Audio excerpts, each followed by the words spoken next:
قرآن مقدس کے اندر اللہ رب العزت نے جگہ جگہ پر نیک اور اچھے ہونے کی یہ علامت بیان کی ہے کہ وہ لوگ نماز کو قائم کرتے ہیں۔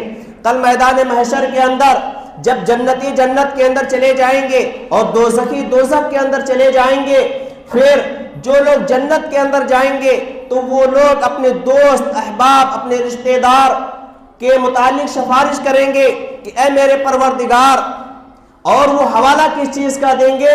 وہ حوالہ یہی دیں گے کہ اے میرے پروردگار، یہ جہنم کے اندر جو ہے میرا ساتھی ہے، یہ جہنم کے اندر میرا فلاں رشتہ دار ہے، یہ تو ہمارے ساتھ نماز پڑھا کرتا تھا، یہ تو ہمارے ساتھ روزے رکھا کرتا تھا۔ تو اللہ رب العزت اس کی سفارش کو قبول فرمائیں گے۔ تو دیکھیے کل قیامت کے اندر جب میدان محشر و قائم ہوگا، حساب و کتاب ہوگا، تو وہاں بھی سب سے پہلے جو سوال کیا جائے گا وہ نماز کے متعلق کیا جائے گا، اور جب فیصلے ہو جائیں گے اور جب سفارش جب قبول کی جائے گی تو انہی اعمال کی بنا پر، اور سب سے پہلا یہ ہوگا کہ یہ ہمارے ساتھ نمازیں پڑھا کرتے تھے، یہ ہمارے ساتھ روزہ رکھا کرتے تھے۔ رمضان گیا تو سارے نمازیں غائب ہوں گے۔ کیا رمضان صرف کیا نماز جو ہے صرف رمضان کے لیے آئی ہے؟ اللہ کے رسول صلی اللہ علیہ وسلم معراج پر گئے ہیں، اللہ رب العزت نے بغیر کسی واسطہ کے آپ صلی اللہ علیہ وسلم کو بلایا ہے اور آپ کو تحفے کے طور پر 50 نمازیں عطا کی ہیں، لیکن اس امت پر تخفیف کرتے ہوئے صرف 5 نمازیں رہ گئی۔ لیکن پھر بھی اللہ رب العزت نے کہا کہ اگر آپ ایک نماز پڑھتے ہیں تو ایک نماز کا ثواب 10 نمازوں کے برابر ہے، 5 نمازیں پڑھتے ہیں 5 نمازوں کا ثواب 50 نمازوں کے برابر ہے۔ اللہ کے نبی علیہ الصلوۃ والسلام نے فرمایا من ترک الصلاۃ متعمدا فقد کفر، کہ جس نے جان بوجھ کر نماز چھوڑ دی گویا کہ اس نے کفر کیا۔ حدیث شریف کے اندر نماز نہ پڑھنے والوں کے لیے بڑی سخت وعیدیں بیان کی گئی ہیں۔ اللہ کے نبی علیہ الصلوۃ والسلام نے فرمایا کہ اگر کسی نے جان بوجھ کر ایک وقت کی نماز چھوڑ دی تو گویا کہ اس نے اپنے اہل و عیال کو ہلاک کر دیا۔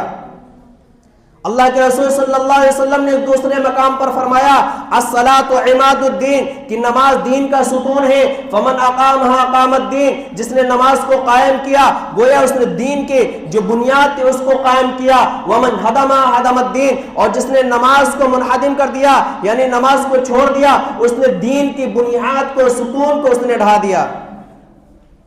تو دیکھیے اس کے اندر فضیلت بھی ہے اور وعید بھی ہے۔ نماز پڑھنے والوں کے لیے بڑے اجر و ثواب کا وعدہ کیا گیا ہے، یعنی عبادت چھوٹی ہے، آپ عبادت 10 منٹ لگتے 15 منٹ لگتے ہیں۔ جمعے کے دن اللہ رب العزت کہتے ہیں کہ جب تمہیں ذکر کے لیے بلایا جائے تو تم فوراً اپنے کاروبار کو چھوڑ دو۔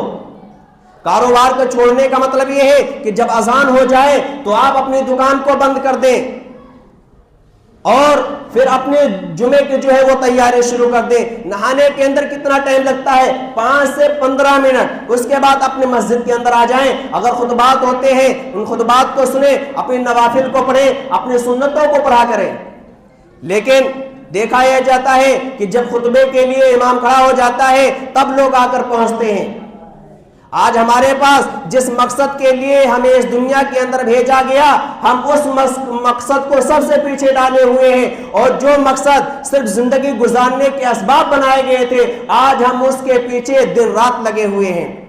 رمضان المبارک اللہ رب العزت نے اس لیے دیا تھا کہ ہم اس کے اندر خوب عبادت کریں، لیکن رمضان المبارک کو ہم نے اس کو ایسا بنا لیا ہے کہ ہم اس کے اندر خوب جو ہے اپنے تمام معاملات کو کرتے ہیں، ہم دن رات جو ہے خرید و فروخت کیا کرتے رہتے ہیں، اور جو آخری عشرے کے اندر عبادات کے اندر اللہ کے نبی علیہ الصلوۃ والسلام خوب عبادت کیا کرتے تھے تو اس کے اندر ہماری خوب لاپرواہی ہوتی ہے۔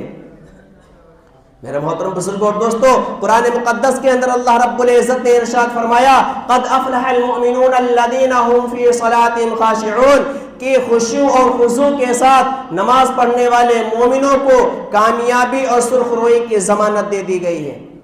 آج خشوع خضوع کو تو رکھیے دور، آج ہم نماز کے قریب نہیں آتے، صرف ہم چند نمازیں پڑھ لیتے ہیں اور وہ بھی اپنی غیرت کو چھپانے کے لیے، ہم شرمندگی سے بچنے کے لیے ہم جنازے کی نماز کو پڑھ لیتے ہیں۔ اب تو لوگ جنازے کے اندر بھی نہیں جاتے اور جمعے کی نماز کو پڑھ لیتے ہیں، عید الفطر اور عید الاضحیٰ کی نماز پڑھ لیتے ہیں۔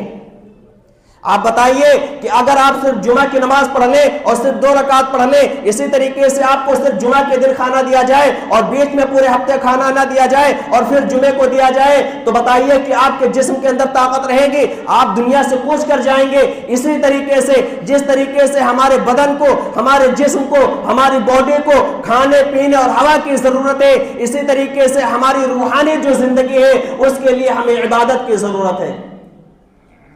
میرے محترم بزرگوں اور دوستو، ہم یہ نہ سمجھیں کہ یہ صرف نمازیں جو ہے ایسے ہی آ رہی ہیں اور جا رہی ہیں۔ آپ دنیا کے اندر چاہے جتنے عیش و عشرت کے اندر زندگی گزار لیں، چاہے جتنے تکلیف کے اندر زندگی گزار لیں، یہ زندگی گزر جانی ہے۔ چاہے آپ تکلیف کے اندر گزاریں یا آرام و راحت کے اندر گزاریں، کل قیامت کے دن ہر غریب کو، ہر امیر کو اللہ رب العزت کی بارگاہ کے اندر کھڑا ہونا ہے اور ایک ایک نماز کا حساب دینا پڑے گا۔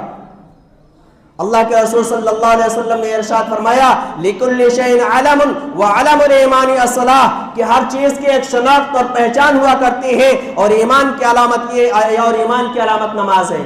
آج مسلمانوں کے اندر سے نماز غائب ہے۔ دیکھیے، ابھی میں کل آیا، مؤذن صاحب کہنے لگے کہ صرف فجر میں 2 انسان، عصر میں 2 لوگ۔ ابھی یہ نماز جو رمضان کے اندر 2 صفحے ہو جاتی تھی، اب یہ ان ایام کے اندر سے 2 نمازی مل رہے ہیں۔ بتائیے سب کہاں غائب ہو گئے؟ اگر ہر گھر سے 2 فرد کو مان لیا جائے تب بھی ہر مسجد جو ہے فل نظر آئے گی۔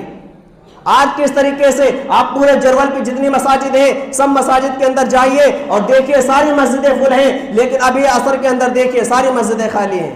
کیا وجہ ہے؟ ہمارے اندر وہ دینی غیریت اور حمیت پیدا نہیں ہو رہی ہے۔ آج ہم اپنے بچوں کو کاروبار کے اندر لگا دیتے ہیں، اگر کسی کاروبار پہ لگایا اور وہ نہیں گیا، ایک دن چھٹی کی، دوسرے دن چھٹی کی، تو اس کے والدین جو خفا ہو جاتے ہیں، ناراض ہو جاتے ہیں۔ لیکن ہمارا بچہ جو ہے دن میں 5 وقت نمازیں چھوڑتا ہے، لیکن ہم اس سے ایک سوال نہیں کرتے۔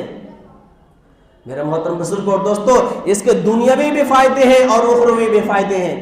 اللہ کے رسول صلی اللہ علیہ وسلم نے فرمایا، الصلوات الخمس، یعنی یہ 5 نمازیں، والجمعۃ الی الجمعہ، اور ایک جمعہ سے دوسرے جمعہ تک، ورمضان الی رمضان، اور ایک رمضان سے دوسرے رمضان تک، مکفرات لما بینہن اذا اجتنبت الکبائر، یہ کفارہ ہیں ان گناہوں کے لیے جو ان کے درمیان میں واقع ہوئے ہیں۔ لیکن شرط یہ ہے کہ انسان کبیرہ گناہوں سے بچتا رہے، کیونکہ کبیرہ گناہوں کے لیے توبہ شرط ہے۔ اس لیے ہمیں اپنی زندگی کے اندر سب سے پہلے نماز کو داخل کرنا ہے۔ ہم کہیں بھی رہیں، کسی بھی کنڈیشن کے اندر رہیں، نماز یہ ایک ایسی عبادت ہے جو کسی بھی حالت کے اندر معاف نہیں۔ تو ہمیں اپنی زندگیوں کے اندر سب سے پہلے نماز کو داخل کرنا ہے، کیونکہ نماز کی وجہ سے اللہ رب العزت نے فرمایا، ان الصلاۃ تنہا عن الفحشاء والمنکر، کہ نماز یہ انسان کو برائی اور بے حیائی کے کاموں سے دور کر دیتی ہے۔ اس لیے ہم کوشش کریں کہ ہم کہیں بھی رہیں، کسی بھی کنڈیشن میں رہیں، اللہ رب العزت نے ہم پر یہ 5 نمازیں فرض کی ہیں، ہم انہیں پڑھ لیا کریں، اور جب ہم ان کی پابندی کریں گے تو دیکھیں گے کہ ہماری زندگی کے اندر کیا رونق آئے گی۔ ہماری جو دن اگر ہم فجر کی نماز چھوڑ دیتے ہیں تو آپ اس انسان کو روپیے اور پیسے کے اعتبار سے جو اس کے چہرے پر منحوسیت ہوتی ہے وہ دور نہیں ہو سکتی۔ اس لیے ہمیں ہر حال میں اپنے بچوں کو یہ تاکید کرنی ہے۔ اللہ کے نبی نے فرمایا، جب بچہ 7 سال کا ہو جائے تو آپ اسے نماز کا حکم دو۔ تو ہمیں اپنے بچوں کو بھی تعلیم دینی ہے، اسے حکم دینا ہے کہ وہ بھی نماز کے اہتمام کریں، اور اس کا اثر کب ہوگا؟ جب ہم خود نمازوں کا اہتمام کریں گے۔ اللہ رب العزت ہم سب کو کہنے سننے سے زیادہ عمل کی توفیق عطا فرمائے۔ وآخر دعوانا الحمد للہ رب العالمین۔